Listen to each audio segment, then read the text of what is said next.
बात किसानों की और उनकी कर्ज माफी की, जिसको लेकर प्रतिदिन बयान भी बदलते हैं और तस्वीरें भी।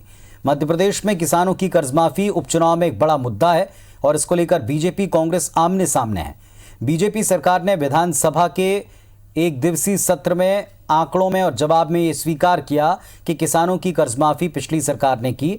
तो चुनावी माहौल में सरकार के इस जवाब से कांग्रेस की बाँछें खिल गईं।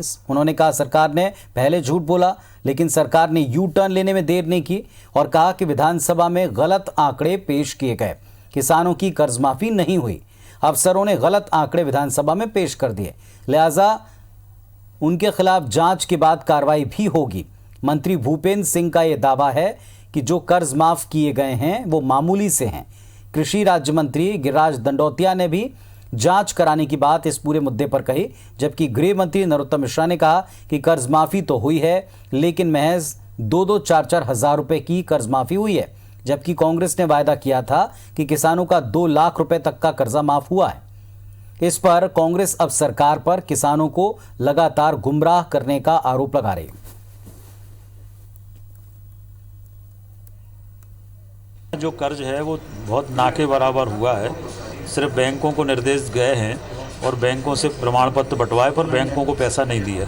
2 लाख तक की कर्ज माफ़ी नहीं हुई है। थोड़े से किसानों की छोटी छोटी जो 2-5 हज़ार की कर्ज माफ़ी थी वो हुई है, ना के बराबर। सिवाय छिंदवाड़ा के इन्होंने किसी भी किसान का कोई कर्जा कहीं पर माफ़ नहीं किया, न कोई किसान संतुष्ट है। इन्होंने किसानों को गुमराह झूठा फंसाया और उसके चक्कर में किसान डिफॉल्टर हो गया और कर्जदार बन गया। इसका जवाब देगा किसान। 10 दिन के अंदर 2 लाख रुपए जो राहुल गांधी बोल के गए थे वो किसी भी गांव के 10 किसानों के उठा लो। 2 लाख हुए हो, 1.5 लाख हुए हो, 1 लाख हुए हो तो उठा के लाओ और मीडिया के सामने बिठा लो। अपने आप दूध का दूध पानी का पानी हो जाएगा। अपने पाप को छुपाने के बहाने बने कि किसानों के ऋण माफ नहीं हुए। कमलनाथ जी ने सब पत्रकार भाइयों को बुलाया अपने निवास पर पिछले 1.5 हफ्ते पहले और एक पेन ड्राइव दी और उस पेन ड्राइव में पूरे मध्य प्रदेश के 26 लाख से ज़्यादा किसानों के नाम, नंबर, पते मैंने खुद आपको सबको मेल कराए। तो कांग्रेस पार्टी कहती कि अभी भी सरकार लगातार गुमराह कर रही है। नवीन सिंह हमारे साथ में जुड़ गए हैं, सीधे उनका रुख करते हैं। नवीन, आखिरकार सरकार ये तय क्यों नहीं कर पा रही कि कर्जमाफी हुई कि नहीं हुई? कभी जवाब में कहती है कि कर्जमाफी हुई और अब कह रही कि जो आंकड़े थे वो झूठे हैं और अब कार्रवाई होगी अधिकारियों पर।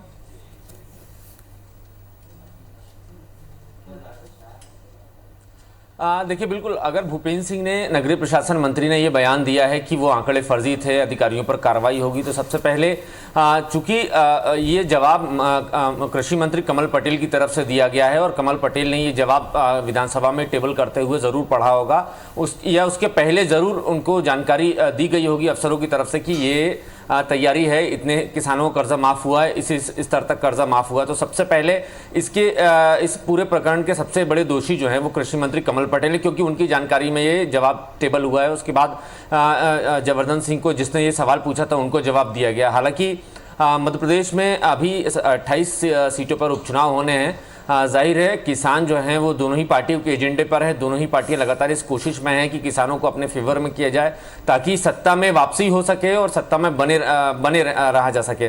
तो इसी तरीके से लगातार ये बयान आ रहे हैं और ये बयान जो हैं बीजेपी के तमाम जो मंत्री हैं उन्हीं के बयानों की अगर हम बात करें पुनीत, तो सभी के बयानों में काफ़ी अंतर है। हालांकि एक बात ज़रूर तय है पुनीत की बीजेपी सरकार और बीजेपी के तमाम मंत्री ये ज़रूर मानते हैं कि कर्ज माफ़ी हुई है। हालांकि आपत्ति उनकी जो है वो आंकड़े पर है।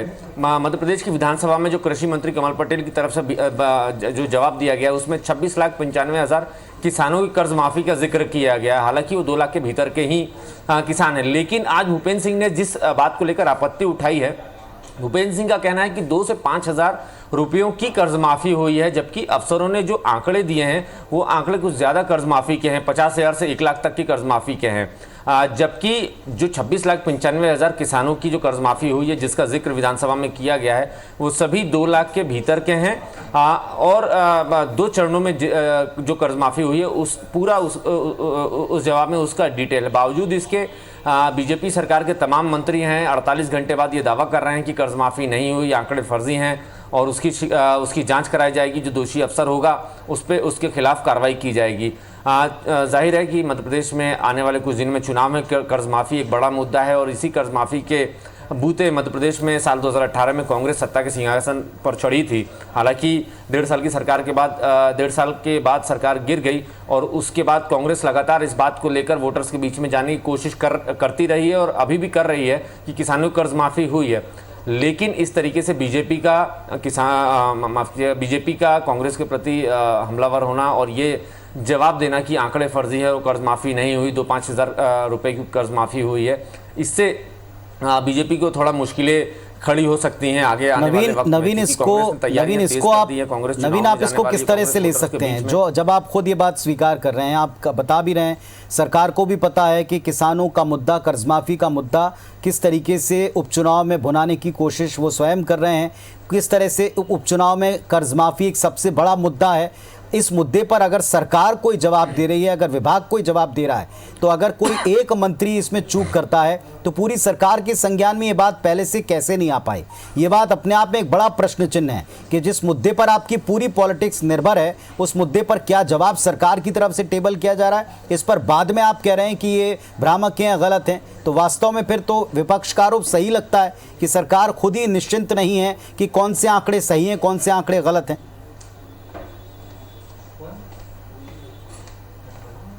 पुनीत, अभी कुछ देर पहले कांग्रेस के कार्यकारी अध्यक्ष और पूर्व मंत्री जीतू पटवारी ने भी यही सवाल उठाया। उन्होंने ये भी कहा कि अगर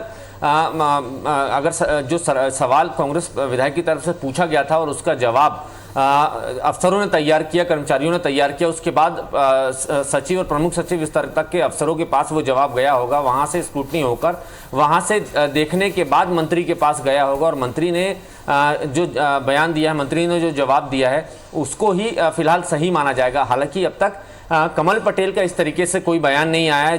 जो जवाब उन्होंने विधायक के सवाल के जवाब में जो लिखित में दिया है, उसका अब तक उस पर कोई कमल पटेल का रिएक्शन नहीं आया कि अधिकारियों की गड़बड़ी थी, अधिकारी कर्मचारियों ने किस तरह की गड़बड़ी की है। ये ज़रूर है कि जो दूसरे मंत्री हैं, गृह मंत्री नरोत्तम मिश्रा का बयान आ रहा है, भूपेंद्र सिंह का बयान आता है, गौरीशंकर बिसेन का बयान आता है, विधायक हैं, तो इस तरीके से मंत्रियों के बयान आ रहे हैं। लेकिन जिस विभाग के जो मंत्री हैं, कृषि विभाग के मंत्री हैं कमल पटेल, उनका बयान आना ज़रूरी है और उसी के बाद ये साफ होगा कि जो दावे तमाम मंत्रियों की तरफ से किए जा रहे हैं उनमें कितनी सच्चाई है।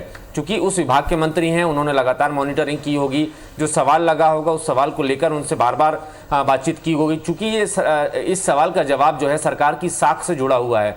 मध्य प्रदेश में भारतीय जनता पार्टी लगातार कांग्रेस को इसी बात को लेकर कोसती रही है कि किसानों ने कर्ज माफ़ी नहीं की है, और जो कमलनाथ आंकड़े बताते थे 26,95,000 किसानों की कर्ज माफ़ी हुई है, वो झूठे हैं। तो ये दावे बीजेपी की तरफ से होते रहे, लिहाजा सरकार के सामने ये बड़ा सवाल था और ऐसा मुमकिन नहीं है पुनीत कि अफसरों ने इस सवाल का जिक्र अपने मंत्री से, अपने विभाग के मंत्री से नहीं किया होगा। इतनी बड़ी चूक अफसरों की तरफ से नहीं हो सकती है। हालांकि इसको ज़रूर बयानों के जरिए भ्रमित करने की कोशिशें हो रही हैं अलग अलग स्तर पर, अलग अलग तरीक़ों से। ये ज़रूर है कि आने वाले वक्त में बीजेपी के सामने बड़ी मुश्किलें खड़ी हो सकती हैं। हालांकि बीजेपी लगातार इस बात को लेकर तैयारी कर रही है। ये ज़रूर बयान दे दिए गए हैं कि अब जांच कराई जाएगी और जो दोषी होगा उसके खिलाफ कार्रवाई होगी। लेकिन अभी फिलहाल देखना दिलचस्प होगा कि किस तरीके से कांग्रेस इस मूवमेंट को आगे बढ़ाती है, किस तरीके से वोटर्स के बीच में पहुंचती है और ये बताने में कितनी मुकम्मल होती है कि उन्होंने कर्ज माफ़ी की है। शुक्रिया आपका नवीन। हालांकि कल भी जब IBS 24 में जो डिबेट हुई थी उसमें भी बीजेपी की तरफ से यही जवाब था कि कर्ज माफ़ी हुई है और 2 लाख तक